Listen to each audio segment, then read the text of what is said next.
નમસ્કાર વિદ્યાર્થી મિત્રો, શ્રી બીપીએમપીબી ગુરુપરા કન્યા વિદ્યાલય કાલાવડ વતી ઓનલાઈન એપ્લિકેશનમાં ધોરણ 12 વિષય બીએમાં આપનું હાર્દિક સ્વાગત કરીએ છીએ. વિદ્યાર્થી મિત્રો, આપણે આના આગળના લેક્ચરમાં ડિપોઝિટરી એટલે શું એના વિશે અભ્યાસ કરેલો છે. બરાબર છે. ડિપોઝિટરી એટલે કે જેણે સરકાર માન્ય નોંધણી કરાવીને એ અંગેનું કાર્ય કરવા માટે સહમતિ લીધેલી હોય એને આપણે ડિપોઝિટરી તરીકે ઓળખીએ છીએ. તો ભારતમાં આ રીતે ડિપોઝિટરી તરીકે કાર્યરત બે સંસ્થાઓ છે. એક છે નેશનલ સિક્યુરિટીઝ ડિપોઝિટરી લિમિટેડ એટલે કે NSDL. વિદ્યાર્થી મિત્રો, એક્ઝામમાં પૂછાઈ શકે છે ફૂલ ફોર્મ NSDL. તો ફરીથી રિપીટ કરીએ. નેશનલ એ સિક્યુરિટીઝનો એટલે કે જામીનગીરી ડિપોઝિટરી લિમિટેડ. હવે આ NSDL શું છે? તો કે NSDL એ કંપની ધારા હેઠળ, બરાબર છે, જેમ કંપની ધારા હેઠળ તમામ કંપનીઓની સ્થાપના થાય છે એ જ રીતે NSDL એ કંપની ધારા હેઠળ સ્થપાયેલી એક પ્રકારની જાહેર કંપની છે. હવે તેની નોંધણી કેમાં થઈ હતી? તો કે સેબીમાં કરવામાં આવેલી છે અને 1996માં, કારણ કે અહીંયા સિક્યુરિટીઝ ધારો લાગુ પડે છે એટલા માટે એની નોંધણી સેબીમાં થઈ છે અને 1996માં થઈ હતી. એક બે વાક્યમાં પૂછાઈ શકે અથવા MCQમાં પણ પૂછાઈ શકે કે NSDLની નોંધણી ક્યારે અને શેમાં કરવામાં આવી હતી. તો NSDLની નોંધણી છે એ સેબીમાં અને 1996માં થઈ હતી. હવે આ એક વિદ્યાર્થી મિત્રો, તમને ખબર જ છે કે જાહેર કંપની હોય તો એમાં કંપનીનું સંચાલન કોણ કરે છે? તો કે બોર્ડ ઓફ ડિરેક્ટર દ્વારા, એટલે કે સંચાલક મંડળ દ્વારા. તો આ NSDLની જે સંસ્થા છે એનું પણ સંચાલન કોણ કરતું હોય છે? સંચાલક મંડળ કરતું હોય છે. હવે આ NSDLની સ્થાપના કોના દ્વારા કરવામાં આવી હતી? તો NSDL નામની સંસ્થાની સ્થાપના છે એ નેશનલ સ્ટોક એક્સચેન્જ એટલે કે NSE અને કેટલીક નાણાકીય સંસ્થાઓ છે એના સહયોગથી એટલે કે એની મદદ દ્વારા કરવામાં આવી છે. NSDLની સ્થાપના કંપની ધારા અન્વયે એટલે કે NSDLની સ્થાપના પણ કંપની ધારા મુજબ જ જાહેર કંપની સ્વરૂપે થયેલી હોવાથી તેનું સંચાલન સંચાલક મંડળ દ્વારા થાય છે. હવે NSDL છે એ પોતાના કાર્યો, આપણે આગળ જ વાત કરી કે કોઈ પણ ડિપોઝિટરી સંસ્થા છે એ પોતે જ સીધી કાર્યો કરતી હોતી નથી. આપણે જોયું કે આપણે ડીમેટ ખાતું ખોલાવવું હોય તો કોની પાસે જવું પડે છે? ડિપોઝિટરી પાર્ટિસિપન્ટ પાસે જવું પડે છે. તો આ ડિપોઝિટરી પાર્ટિસિપન્ટ શું છે?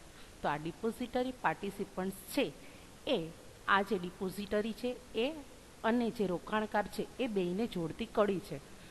હવે NSDL છે સીધું પોતાનું કાર્ય કરતું નથી, પણ આ જે NSDL હેઠળ ઘણા બધા ડિપોઝિટરી પાર્ટિસિપન્ટ્સ જોડાયેલા હોય છે. બરાબર છે. એટલા માટે NSDL તેના કાર્યો તેના દ્વારા નિમાયેલા ડિપોઝિટરી પાર્ટિસિપન્ટ્સ દ્વારા કરાવે છે.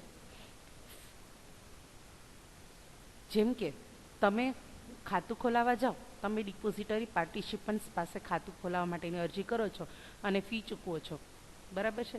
તો આ ફીની વસૂલાત છે એ તમારી પાસેથી કોણ કરે છે? Depository participants. અને આ ડિપોઝિટરી છે એ કોની પાસેથી, એટલે કે આ NSDL છે એ ફીની વસૂલાત કોની પાસેથી કરશે? ડિપોઝિટરી પાર્ટિસિપન્ટ્સ પાસેથી કરે છે. એટલે NSDL તેના કાર્યો તેના દ્વારા નિમાયેલા ડિપોઝિટરી પાર્ટિસિપન્ટ દ્વારા કરાવે છે. ફીની વસૂલાત ડિપોઝિટરી પાર્ટિસિપન્ટ પાસેથી કરે છે. પોતે સીધી રોકાણકાર પાસેથી ફીની વસૂલાત કરતી નથી, પણ ડિપોઝિટરી પાર્ટિસિપન્ટ પાસેથી કરે છે, નહીં કે રોકાણકાર ગ્રાહકો પાસેથી. રોકાણકારે ફી પેટે NSDLને પ્રત્યક્ષ રીતે કોઈ ખર્ચ ચૂકવવાનો હોતો નથી. એટલે રોકાણકાર છે એ સીધો NSDLના સંપર્કમાં આવતો નથી. રોકાણકાર છે એ ફીની વસૂલાત કોને કરે છે? NSDL વતી જે કાર્ય કરી રહેલા ડિપોઝિટરી પાર્ટિસિપન્ટ્સ છે એને. એટલે રોકાણકારે ફી પેટે NSDLને પ્રત્યક્ષ રીતે કોઈ ખર્ચ ચૂકવવાનો હોતો નથી. ડિપોઝિટરી પાર્ટિસિપન્ટ ગ્રાહક કે રોકાણ પાસેથી ફી પેટે રકમ વસૂલ કરે છે અને આ રકમ આ ડિપોઝિટરી પાર્ટિસિપન્ટ્સ છે એ કોને ચૂકવશે? NSDL સંસ્થાને.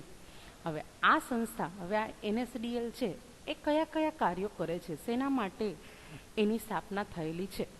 તો આ સંસ્થાનું મુખ્ય જે કાર્ય હોય એ છે ડીમટીરિયલાઇઝેશન. વિદ્યાર્થી મિત્રો, આપણે આગળ પણ જોઈ ગયા છીએ કે ડીમટીરિયલાઇઝેશન એટલે શું? તો કે ભૌતિક પ્રકારના જે શેરો છે એનું ઇલેક્ટ્રોનિક સ્વરૂપમાં રૂપાંતર કરવું એને ડીમટીરિયલાઇઝેશન કહેવામાં આવે છે. ત્યાર પછી આ સંસ્થા છે એ ડીમટીરિયલાઇઝેશન, ત્યાર પછી રીમટીરિયલાઇઝેશન, ઇલેક્ટ્રોનિક રીતે સોદાની પતાવટ, હકના શેર અને બોનસ શેર ગ્રાહકના ખાતામાં જમા આપવા, ગ્રાહકનું ખાતું સ્થગિત કરવું વગેરે સેવા ઓનલાઈન પૂરી પાડે છે. હવે આ બધા જે કાર્યો જોયા એ આપણે આના પછીના લેક્ચરમાં જોઈએ છીએ, એટલા માટે અત્યારે ઇન ડિટેલ્સ જતા નથી. ટૂંકમાં ડીમટીરિયલાઇઝેશન જેવી કાર્યોની સગવડ આપતી જે ડિપોઝિટરી સંસ્થાઓ છે તે સંસ્થાઓ સીધી જ કાર્યો કરતી નથી. એ સંસ્થાઓ તો એ જે કાર્યો ડિપોઝિટરી પાર્ટિસિપન્ટ્સ દ્વારા કરવામાં આવે છે એની ઉપર દેખરેખ રાખવાનું, નિયંત્રણ રાખવાનું કાર્ય કરે છે. બરાબર.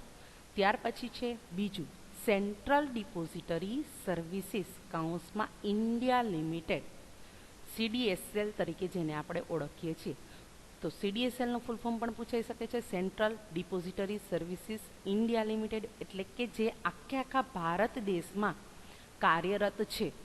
બરાબર. અથવા એમ કહી શકીએ કે ભારત દેશ પૂરતી જે ડિપોઝિટરી તરીકે ઓળખાય છે તો એ સેન્ટ્રલ ડિપોઝિટરી સર્વિસીસ લિમિટેડ છે. જ્યારે અહીંયા નેશનલ એટલે રાષ્ટ્રીય, તો કે એક કરતાં વધારે ભારત દેશમાં પણ હશે, બીજી જગ્યાએ પણ NSDL જોવા મળશે. બરાબર. એટલે કે જે સમગ્ર વિશ્વમાં કાર્યરત હશે. સેન્ટ્રલ ડિપોઝિટરી સર્વિસીસ કાઉન્સમાં ઇન્ડિયા લિમિટેડ એટલે કે CDSLની સ્થાપના કોના દ્વારા કરવામાં આવી હતી? જેમ કે અહીંયા NSE અને કેટલીક નાણાકીય સંસ્થાઓ દ્વારા NSDLની સ્થાપના કરવામાં આવી હતી. જ્યારે અહીંયા આપણું બોમ્બે સ્ટોક એક્સચેન્જ એટલે કે BSE, જેને આપણે મુંબઈ શેર બજાર અને બેંકના સહયોગથી 1999માં કરવામાં આવી. CDSLનો ઉદ્દેશ, હવે આ CDSLની સ્થાપના થઈ કયા હેતુ માટે થઈ? તો કે CDSLનો ઉદ્દેશ રોકાણકારોને સુવિધાયુક્ત સેવાઓ સલામત રીતે પૂરી પાડવાનો છે. બરાબર છે. કે એમાં જે રોકાણકારો રોકાણ કરે છે એમાં સલામતી પૂરી પાડવાનું કાર્ય છે એ CDSL દ્વારા કરવામાં આવે છે. હવે CDSL એક કાર્ય કયું કરે છે? તો કે એની સાથે જે નોંધાયેલા પાર્ટિસિપન્ટ્સ છે, એટલે કે જે આપણે ડિપોઝિટરી પાર્ટિસિપન્ટ્સની વાત કરીએ છીએ. માની લો કે તમારે રોકાણ કરવા જવું હોય તો તમે એમ કહો કે મારે ડીમેટ ખાતું ખોલાવવું છે, મારે ડિપોઝિટરી પાર્ટિસિપન્ટ્સ પાસે જવું છે, પણ તમારે માહિતી તો જોશે ને કે કયા કયા ડિપોઝિટરી પાર્ટિસિપન્ટ્સ છે. એ તમારે માહિતી જોઈતી હોય તો એ તમને આ CDSL છે એ પૂરી પાડે છે. એટલે કે તેની સાથે CDSL દ્વારા જે નોંધાયેલા પાર્ટિસિપન્ટ્સ છે એની યાદી એ વખત પોતાની વેબસાઇટ ઉપર પ્રસિદ્ધ એટલે કે જાહેર કરે છે. CDSL સમગ્ર ભારતમાં ઓનલાઈન ડિપોઝિટરી સેવા પૂરી પાડે છે. આ CDSL છે એ સમગ્ર ભારતમાં ભારત દેશ પૂરતી ઓનલાઈન ડિપોઝિટરી સેવા પૂરી પાડે છે. સમગ્ર દેશમાં CDSL અને NSDLના ડિપોઝિટરી પાર્ટિસિપન્ટ્સ તેમની સાથે ઇલેક્ટ્રોનિક જોડાયેલા હોવાથી રોકાણકારોને ઘર આંગણે ડિપોઝિટરીની તમામ સેવાઓ ઉપલબ્ધ બને છે. એટલે કે આખા દેશમાં CDSL અને NSDLના ડિપોઝિટરી પાર્ટિસિપન્ટ્સ છે એ એકબીજા સાથે, એટલે CDSL અને NSDL પણ એકબીજા સાથે જોડાયેલ છે. કઈ રીતે? તો કે ઇલેક્ટ્રોનિક રીતે જોડાયેલા હોવાથી કોઈ પણ રોકાણકારને ઘર આંગણે પોતાના ખાતામાં કેટલા શેર રહેલા છે, કઈ કિંમતના રહેલા છે, છેલ્લે એણે સોદો ક્યારે કરેલો હતો, બરાબર છે, અત્યારે એ શેર કઈ કિંમતના છે, જેવી કોઈ પણ માહિતી જોઈતી હોય તો પોતાના ઘર આંગણે ડિપોઝિટરીની તમામ સેવાઓ એને મળી શકે છે. અને NSDL અને CDSLની કેન્દ્રિત પ્રથા એટલે કે બેયની સંયુક્ત મળેલી જે કેન્દ્રિત પ્રથા છે એ આ દરેક જે જામીનગીરીઓના સોદા થાય છે એ દરેક વ્યવહાર પર નજર રાખે છે કે ક્યાંય પણ રોકાણકારોનું હિત જોખમાતું તો નથી ને. બરાબર. આજના લેક્ચરમાં આપણે આટલું રાખીએ. અહીંયા આપણે ડિપોઝિટરીનો જે બે ટોપિક હતો, ડિપોઝિટરી તરીકે આપણે અહીંયા બે સંસ્થાઓ કાર્યરત છે, NSDL અને CDSL, એના વિશે આપણે અભ્યાસ કર્યો. વધુ આપણે નેક્સ્ટ લેક્ચરમાં જોઈશું. ઘરે રહો, સુરક્ષિત રહો.